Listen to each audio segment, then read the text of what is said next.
네, 권성동 국민의힘 원내대표 결국 당대표 직무대행 자리에서 물러났습니다.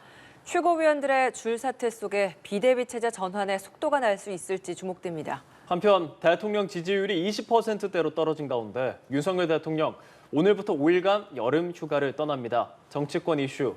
오늘은 윤기찬 국민의힘 법률위 부위원장, 조기현 더불어민주당 법률위 부위원장과 함께 짚어보겠습니다. 두 분 어서 오십시오. 예, 안녕하세요.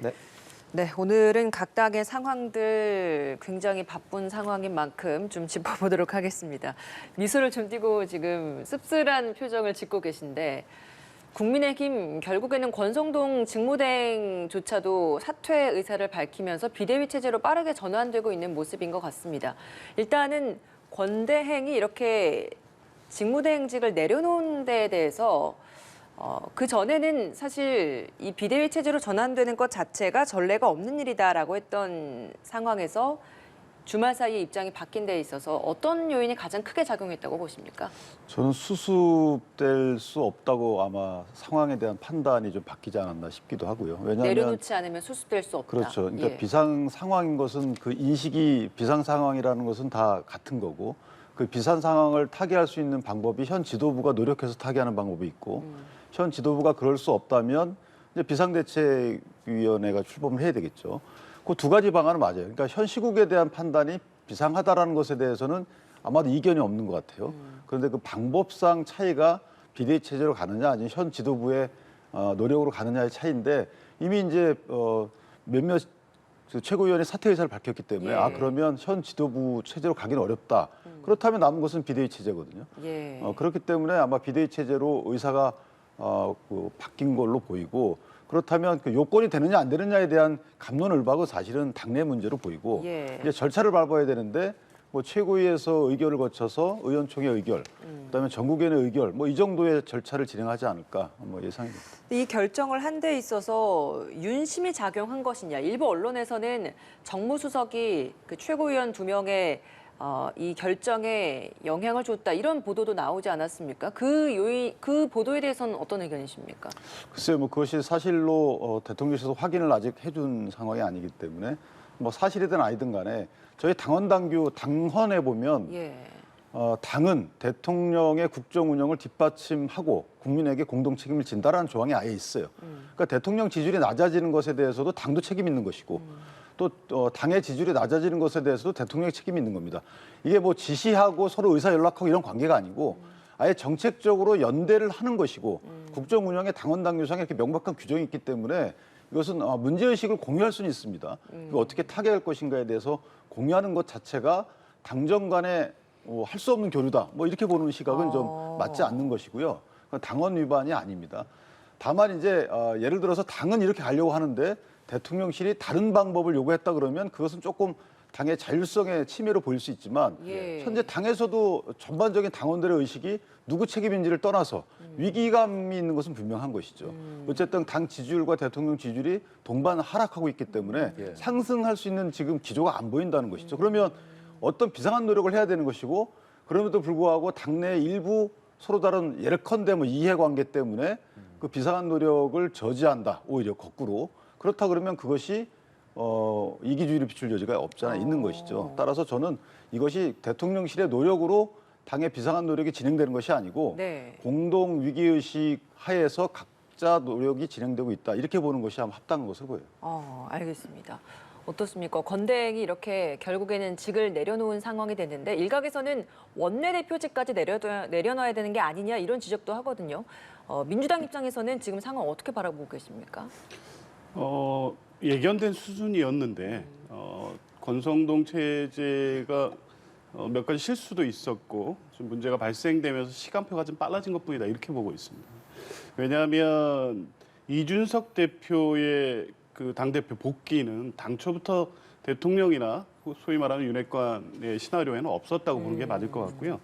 이 내용은 7월 11일 날 초선의원 모임에서 마이크 꺼진 줄 알고 나왔던 대화 중에 있습니다. 그대로. 그때 보면 최고위원을 사퇴하고 비대위로 갈 수도 있다는 얘기를 이미 그 시점에 언급을 하고 있었습니다. 그걸 언급한 분이 누구냐면 유상범 위원이신데 윤리위원이기도 하고 대통령하고 또 특별한 관계 있으신 분 아니겠습니까?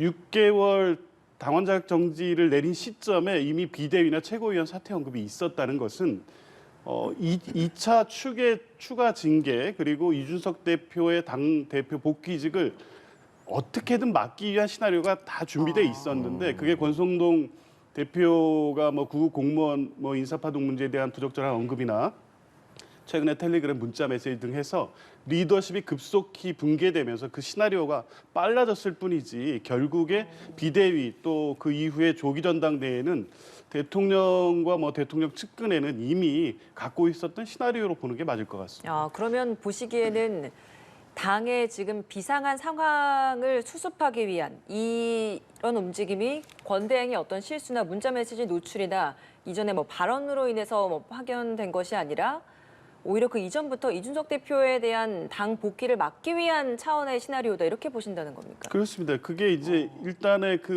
그러한 합의들이 노출된 바가 있었기 때문에 다시 거꾸로 그 내용들을 추론해 보자니 그런 시나리오를 가지고 징계가 추진됐었고 결국에 이준석 대표가 이제 계속 징계 이후에 당원들 지지세 집결하는 그 정치 활동을 하고 있지 않습니까? 이제 그런 부분까지도 다 고려하면서 결국에 이준석 대표를 당에서 배제하기 위한 시나리오는 이미 준비돼 있었다고 보는 게 맞을 것 같습니다. 근데 이제 그런 인식은 사실은 현실하고 맞지 않는 것이 첫 번째는 만약에 그럴 거였으면 탈당 권유라는 징계 수위를 정하죠.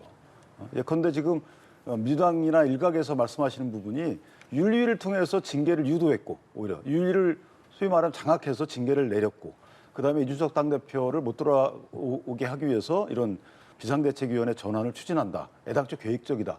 그랬으면 윤리를 장악했으면 탈당 권유 이상의 중징계를 아예 더 큰 중징계를 내리면 돼요. 그러니까 그것은 앞뒤 안 맞는 것이고 작년 12월 달에 이미 다른 사유로 징계 청구가 됐는데 그 당시에 징계 각하됐거든요.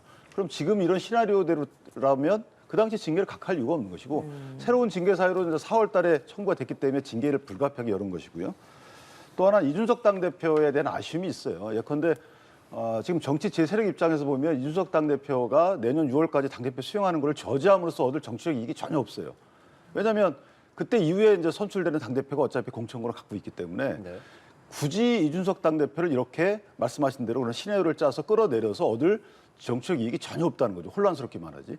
따라서 그런 시나리오는 이익 측면에서 또는 선행된 절차적 측면에서 보면 전혀 타당하지가 않고 이준석 당대표 입장에서 보면 사실은 징계를 받은 것은 본인이 야기한 사유 때문에 받은 거예요. 누군가 뭐 덮어씌우거나 한 게 없단 말이죠. 본인의 측근인 김철근 정무실장이 어떻게 갔다 온 건 맞거든요.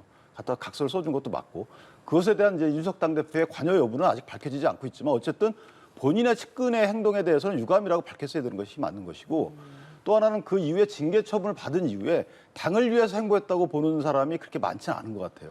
예컨대 지금 대통령 지지율도 낮고 아까 말한 당원당 유성의 그런 연대적 관계도 있는 것이고 그렇다면 야당의 그 비상식적인 공격에 대해서 상당히 많은 뭐 SNS를 할애해서 방어를 해주셨어야 되는데도 불구하고 사실은 당내의 어떤 역학관계에 대한 평가 또는 뭐 그런 위주의 말씀을 하셨단 말이죠. 그러니까 당원들이 볼 때는 이준석 당대표는 당대표를 수행할 의지가 없는 것인가 뭐 이런 오해까지 생길 수 있는 여지가 있단 말이에요. 그런 것들이 오히려 당의 혼란을 더 부추겼어요. 장 외에서 여러 가지 얘기함으로써 당내에 영향력을 끼쳐서 그것이 단합을 초래한 것이 아니고 오히려 약간 분란을 초래한 면이 없지 않았어요. 옳고 그름을 떠나서 현상적으로. 그렇다면 지금에 와서 이런 현재 시점에서 볼 때 당이 이렇게 혼란스러우면 그럼 당을 수습하기 이전에 이준석 당대표가 들어올 때까지 기다려야 되나요? 그러니까 지도력이 없는 몇 분이 계시면서 이 수습할 수 없는 이런 상황을 방기해야 되나요? 그렇지 않고 이것은 비대위 체제로 가서 뭔가 당을 수습해야 되는 방법을 강구해야 되겠죠. 그런 과정의 지금 한 부분인데 말씀하신 것처럼 권성동 원내대표께서 저는 직무대행 자체를 내려놓는 것이 너무 빠르지 않았나라는 생각은 해요. 뭐 해석의 여지는 있지만 비대위원장 임명권이 당대표 또는 권한대행에 있기 때문에 당대표의 직무를 대행하고 있는 권성동 원내대표도 당대표 직무대행이니까 당대표 역할로서 지명할 수 있는 것이거든요. 예컨대 대통령이 문제가 있으면 대통령 직무대행을 하고 있는 사람이 국군 통수를 못합니까? 말이 안 맞는 해석이고요. 그런 해석의 여지를 없애기 위해서 그만둔 것으로 보이는데 저는 그렇게 조금 성급한 부분이 조금 더 혼란을 키우지 않을까라는 아쉬움이 있어요. 예, 알겠습니다. 권성동 원내대표가 주말에 사퇴를 했고 그 전에 29일에는 배현진 최고위원, 이후에 조수진, 윤영석 최고위원 줄줄이 사퇴했는데 조수진 최고위원의 사퇴의 변 듣고 대담 이어가겠습니다. 저는 각성과 변화를 요구하는 민심의 엄중한 경고에 책임을 지기 위해 최고위원직을 물러납니다. 총체적인 복합 위기입니다. 바닥을 치고 올라가려면 여권 삼축의 동반쇄신이 이루어져야 합니다. 이른바 윤핵관이라 불리는 선배들도 총체적 복합 위기의 근본적 원인을 깊이 성찰해 주십시오. 정권 교체를 해냈다는 긍지와 자부심은 간직하되 실질적인 이선으로 모두 물러나 주십시오. 예, 최고위원들이 줄줄이 사퇴를 선언하는 상황에서 조수진 의원은 윤핵관을 직격하는 모습입니다. 이선으로 물러나 달라라는 발언을 했는데 어떻게 들으셨습니까? 첫 번째 근본적 원인에 대해서 성찰해달라고 했는데요. 근본적 원인에 대해 무엇인지에 대한 본인 의견도 없어요. 그러니까 이 상황이 지금 당 내에서도 지금 위기의 문제의 본질이 무엇인지에 대해서 각자의 의견은 있지만 지도부가 붕괴되는 상황에 직면해서도 그 문제에 대해서 누구 하나도 똑바른 문제 제기를 하지 않고 있다라는 측면에서 이것은 그냥 이 소위 말하는 여전히 대통령이나 윤핵관 중심의 당 지도체제 개편의 어떤 방향에서 본인이 사퇴한다는 의사표현에서 더 이상의 어떤 해석이 무의미한 메시지라고 그래요. 봤고요. 윤핵관들을 이선에서 물러나달라고 했는데도 그렇게 해석을 하시는 겁니까? 그러니까 실질적인 이선 후퇴라는 게 예. 구체적으로 뭘 얘기하는지 어떤 의미를 찾기 어렵지 않습니까? 이미 지금 윤핵관이란 분들은 사실은 뭐 지도부에 몇 분이 계시긴 하지만 일선에서 뭔가 하시는 분은 없어요. 다 대통령의 이름으로 주요하게 어떤 정치적 포지션을 갖고 있기 때문에 메시지에 무게가 실릴 뿐이지 지도부의 일원으로서 당의 주요 의사결정을 하고 이런 역할을 하고 있지 않지 않습니까? 그래서 보면 실질적 이선 후퇴를 어떤 의미에서 얘기하신지는 모르겠지만 이후에도 여전히 대통령 중심으로 대통령 의사가 관철되는 어떤 당 지도 체제의 어떤으로 재구성하는 방향에는 근본적 변화가 있기 어렵다고 보여지고요. 그리고 대통령이 당과의 관계를 보면 당무에 관여 않겠다거나 당과 관련된 뭐 주요 현안에 대해서 언급하시지 않겠다고는 하셨지만 이번 메시지에서 보면 어느 정도 다 관여하고 본인의 의사가 관철되는 방향으로 당의 문제를 보고 계셨다는 거 아닙니까? 이제 그런 문제 때문에 윤석 대표도 적어도 이번 메시지가 공개되기 전까지만 해도 윤핵관의 문제가 당내 분란의 문제였지 대통령에 대한 신뢰는 있다라는 입장을 유지하고 있었다고 했습니다. 이제 그런 거를 보면 이번에 메시지 공개를 통해서 이준석 대표도 분명히 입장을 정리한 것 같습니다. 이건 대통령의 뜻이었구나. 그렇다고 하면 이후에 최고위원 몇 분이 사퇴하고 비대위로 가는 과정에서도 결국에 대통령의 뜻이 어느 정도 관철될 수밖에 없고 대통령의 지금까지의 인사 스타일, 검찰에 계실 때 인사 또 그 내각 인사라든가 대통령 뭐 비서실 인사 이런 거를 보면 본인이 믿는 분들을 끝까지 믿습니다. 이제 그런 거를 보면 실질적 이선 후퇴가 객관적이고 중립적인 새로운 지도부 구성으로 이어질 거라고 보는 사람은 아무도 없을 것 같은데요. 근데 이제 조수진 의원은 사실 수석 최고위원이에요. 예. 그러니까 현재 권성동 원내대표가 직무대행을 이제 그만둔다 그러면 당대표 권한을 이어받는 것은 이제 조수진 최고위원이 이어받아요. 그러니까 그만큼 고민이 깊었겠죠. 내가 이것을 이어받아서 한번 당의 쇄신을 위해서 노력해봐. 아니면 내가 자신이 없으면 뭐 그만두고 비대위 체제로 가야 되나 이런 고민이 좀 많았을 그럴 이제 지위를 갖고 있어요. 그렇기 때문에 저런 고민을 얘기를 한 것이고 윤핵관의 이선 후퇴라는 것은 비대위 등 향후 들어설 비대위 체제에 관여하지 말라라는 의미죠. 현재 말씀하신 대로 윤핵관이 전면에 나서서 뭘 하고 있질 않아요. 그것은 다 소위 말하면 추측인 것이고요. 또 하나는 대통령이 뭐 예를 들어서 이준석 당대표를 당대표직 수행하는 것을 좋아하지 않는다. 자, 누군가가 본인의 당대표 수행이나 어떤 지휘 수행을 좋아하지 않으면 누구 탓인가요? 저는 당원이 만약에 당대표를 지금 수행하는 걸 원치 않는 사람 누구 탓인가요? 그것은 당대표의 탓입니다. 당대표 지도력의 문제예요. 그러니까 저 사람이 싫어서 그만두라 이렇게 하지 않잖아요. 그러니까 뭔가 역할이 원래 주어진 역할에 미흡하면 그러면 그 직을 하지 말라는 게 원래 선출직의 의무 아닌가요? 그래서 지지율도 우리가 따져보는 것이고 하는 것인데 예를 들어서 이준석 당대표가 지도부를 계속 수행하는 것이 마땅치 않다. 그러면 뭔가 그럴 만한 이유가 있는 것이죠. 그럴 만한 이유를 과거에서 찾지 말고 현재 찾으면 저는 눈에 보인다고 봐요. 그렇기 때문에 그런 평가를 받기 싫으면 이준석 당대표가 행보를 바꾸시면 돼요. 그 누구도 행보를 바꿔달라고 많은 분이 얘기를 합니다. 당을 위해서 하는 행보를 해달라. 그러니까 소위 말하는 내부 총질이라는 표현은 과격하지만 예. 지금 야당의 아까 말씀드린 비상식적인 이런 공격에 대해서 방어해달라. 당대표가 그렇게 해야 되는 것이잖아요. 그리고 지도력을 좀 회복해달라. 여러 사람 만나서 의견을 중지해서 당무에 반영해달라. 이런 것들이거든요. 그런 것들 그 행보를 주문하는데 그런 행보의 변화가 없다고 보는 의견이 좀 있단 말이에요. 그렇다면 그런 의견들을 좀 감안해야 되는 것이고 대통령 입장에서 국회 협치를 요구하잖아요. 정당이 협치를 요구하는데 협치 속에는 다 여러 가지 의미가 포함된 거예요.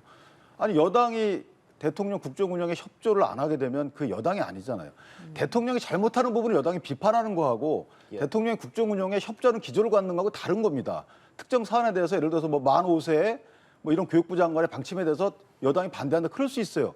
이게 국정 운영의 뒷받침이 아닌 게 아닙니다. 그러나 수수방관하는 거 이런 것들은 이건 국정 운영에 뒷받침하는 게 아니죠. 그러니까 정책의 구체적인 정책을 비판하는 거하고 잘못된 것을 바로잡는 거하고 국정 운영 뒷받침하고 좀 다르다. 인식 변화가 좀 필요하다고 봅니다.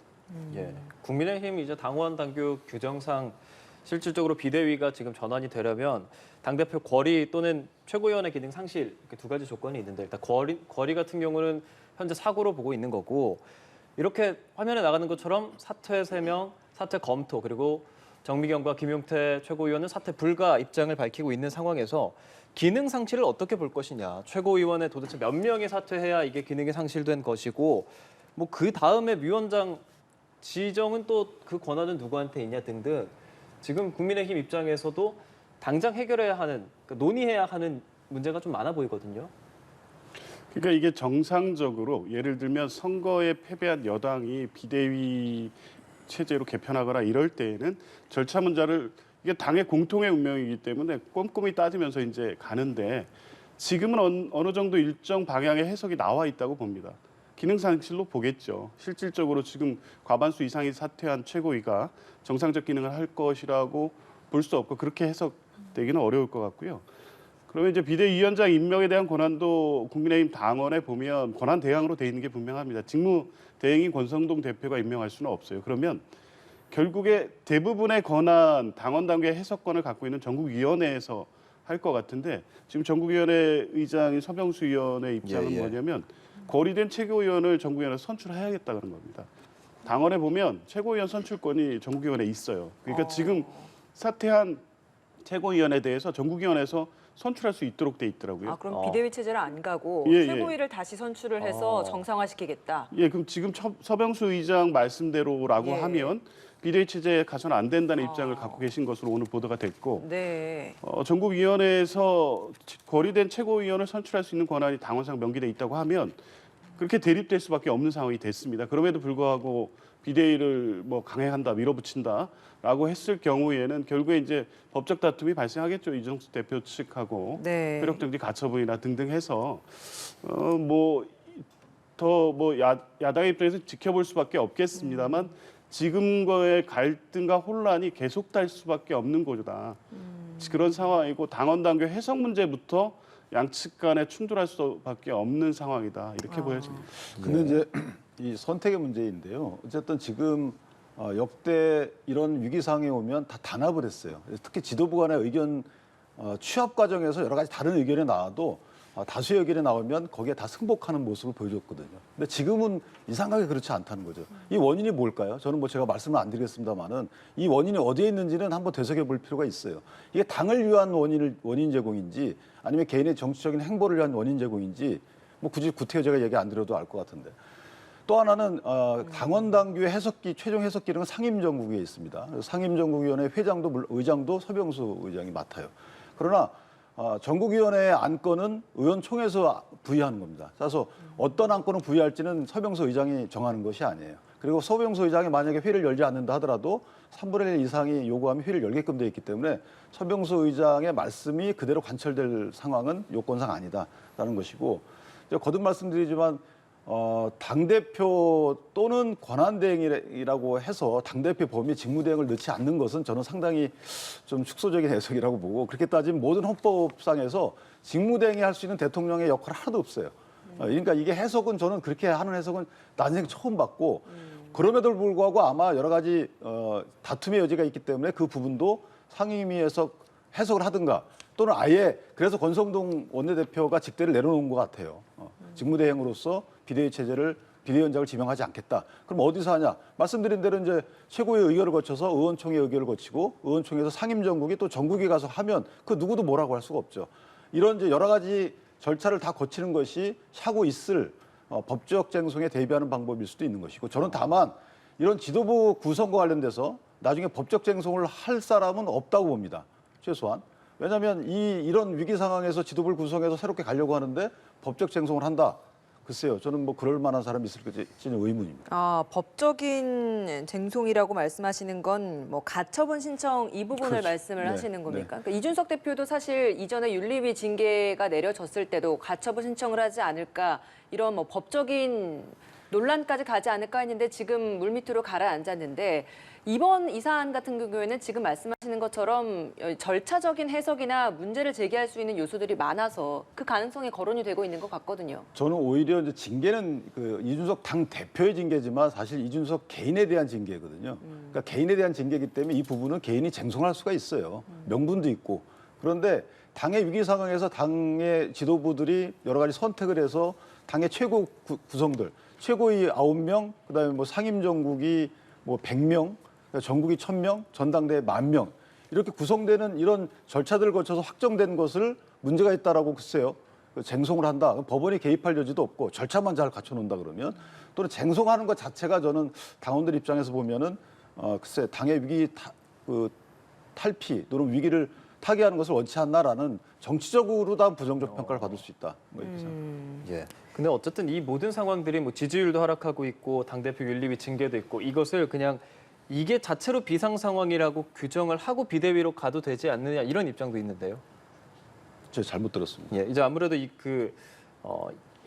자체를 뭐 숫자나 최고위원 인원 숫자 이런 것과 관련 없이 이 자체가 비상 상황이기 때문에 이 비상 상황을 인정하고 모두가 이런 상황이라고 생각한다면 그 자체로 비대위로도 갈 수 있느냐? 원래는 부분이죠. 이제 그렇게 가야 되는 게 맞죠. 거기서 요건을 따지고 뭐 현원의 재적 과반이냐, 뭐 정원의 재적 과반이냐 이렇게 따져본 역사가 별로 없어요. 근데 정당에서 현재 문제가 있다라고 하는 것은 그 누구도 이의를 달기 어렵고, 근데 문제 타결책으로 현 지도부가 현재 문제 타결을 못 하고 있는 것도 맞고, 점점점 혼란으로 점점 더 가고 있잖아요. 그런 상황에서 이걸 방기하고 이준석 당대표가 돌아올 때까지 기다린다? 네. 아니 그거 이준석 당대표의 당이 아니잖아요. 이것은. 그러면 현재 있는 지도부들이 노력을 해가지고 어떤 모습을 보여줘야 되든가 아니면 그렇게 자신이 없으면 비대위 체제로 가든가 뭔가 결단을 내려서 이걸 종결해줘야 된다는 것이죠. 알겠습니다. 왜 누가 올 때까지 기다려야 되는 이유가 뭔가요 도대체? 예, 비대위에 대한 논의는 본격화해 가는 모습인데 그렇다면 비대위는 어떤 형태로 가야 되느냐 여기에 있어서도 다른 움직임들이 나옵니다.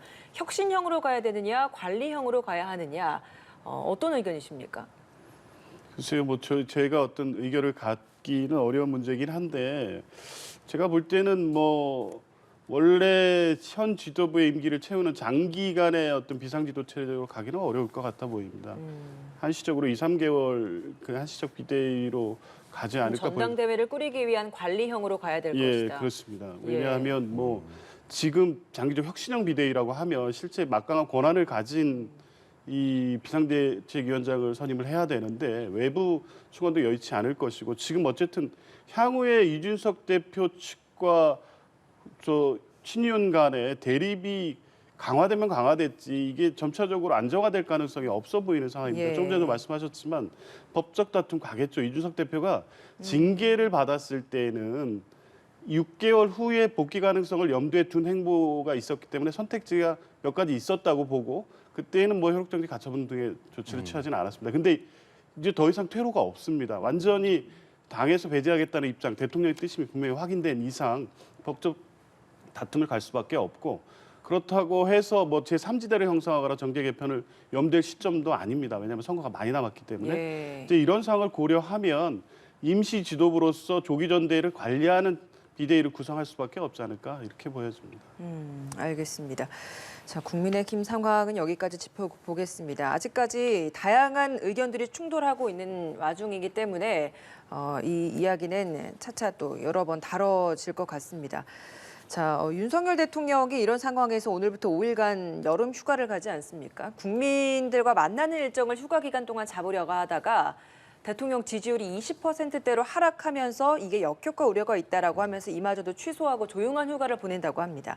그리고 오늘 발표되는 한국사회 여론연구소의 여론조사 결과 역시도 20%대로 떨어지는 결과가 지금 나왔습니다.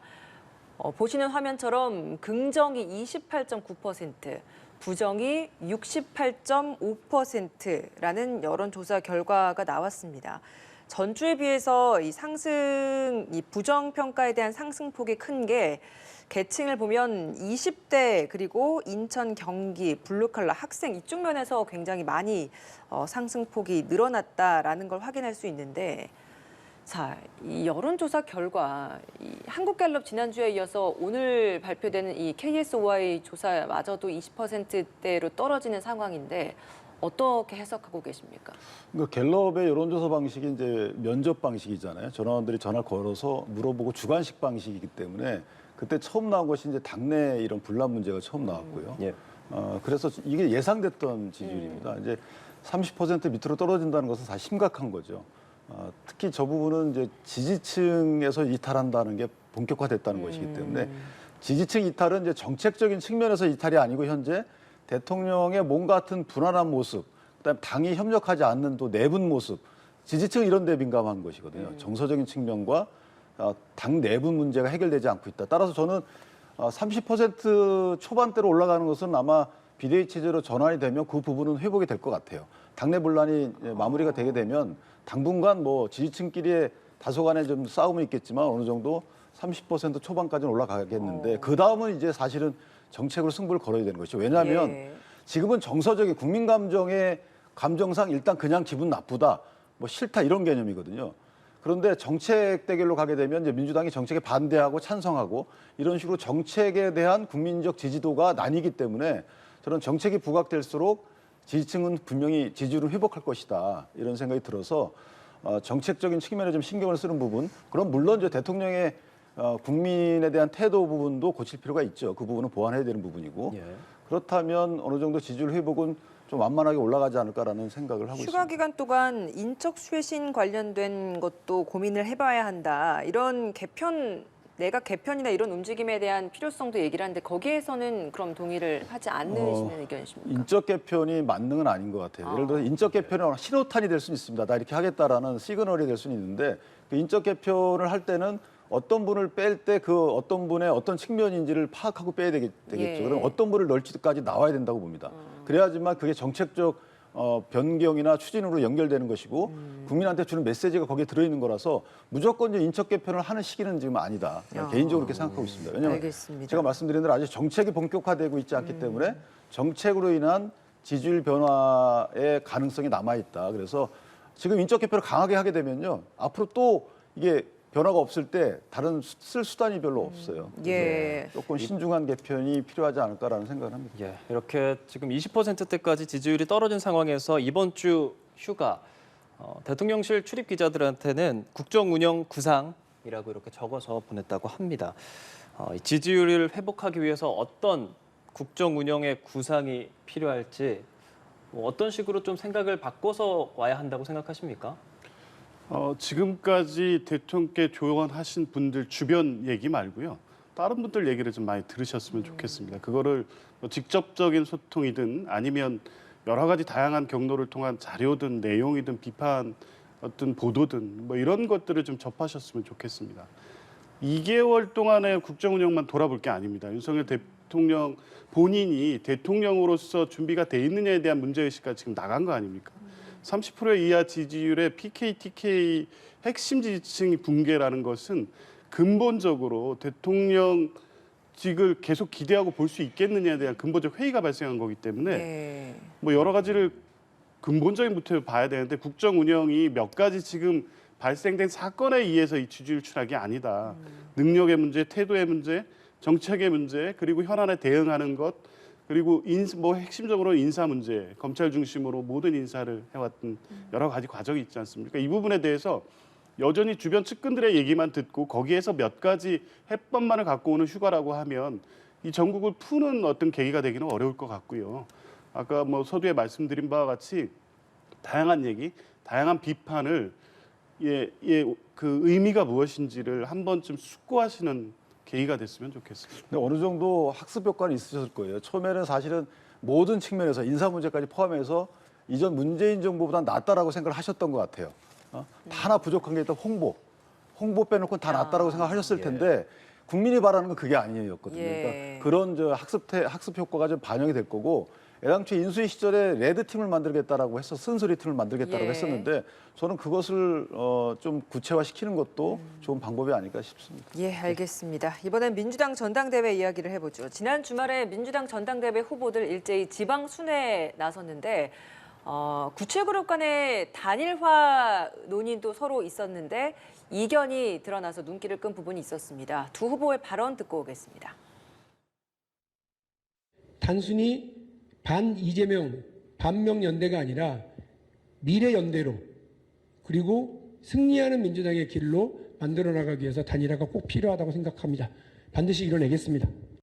단일화 논쟁과 쟁점을 더 끌어가지 말자. 비전 경쟁에서 접점을 못 찾는다면 하는 게 맞습니까? 안 하는 게 맞습니까? 국민들이 97세대한테 바라는 건 아니라고 생각합니다.